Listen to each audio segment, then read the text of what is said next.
warring former Donald Trump consiglieres Michael Cohen and Rudy Giuliani had an awkward run-in that left onlookers wondering if hell had finally frozen over.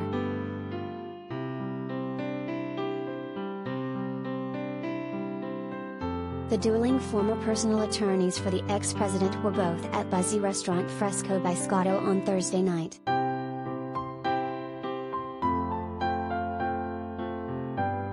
Sources at the power broker spot said restaurant managers had planned to seat the awkward duo at separate sides of the establishment, but the plan went terribly awry.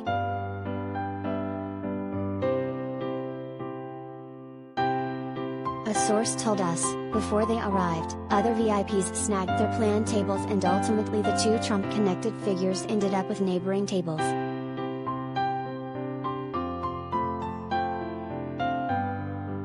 There was zero interaction between them, and when ex-NYC comptroller Bill Thompson walked in, he went over to say hello to the former mayor.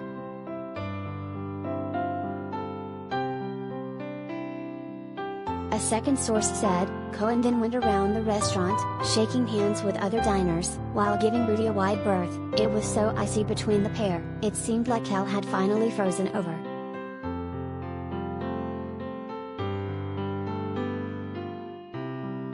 One guest at a nearby table was overheard saying, "I feel like I'm in the middle of a boxing ring, before the match is about to start.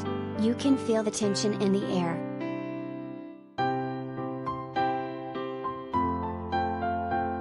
While Cohen, who calls Giuliani Dopey Rudy, declined to comment, other sources said as he did the rounds at the restaurant, shaking hands with fellow diners, he made a point of avoiding the former New York mayor.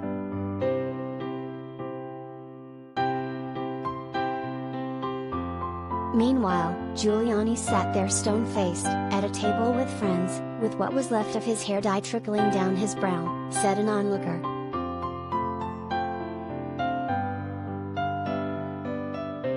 In August 2018, Cohen pleaded guilty to charges including campaign finance violations, tax fraud and bank fraud as he was caught up in special counsel Robert Mueller's investigation into Russian interference in the 2016 election.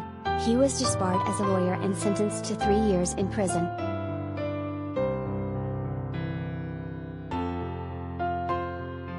He and Giuliani have never seen eye to eye, but Cohen recently called Trump's lawyer an idiot, who drinks too much, predicting he'd eventually flip on the former president.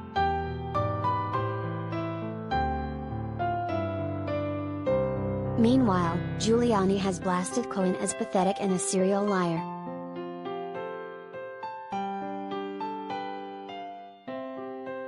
Giuliani, who just faced the indignity of being unmasked during the 7th season of The Masked Singer, to the horror of some of the judges, is in active discussions about testifying before the House Select Committee investigating the January 6 attack on the U.S. Capitol.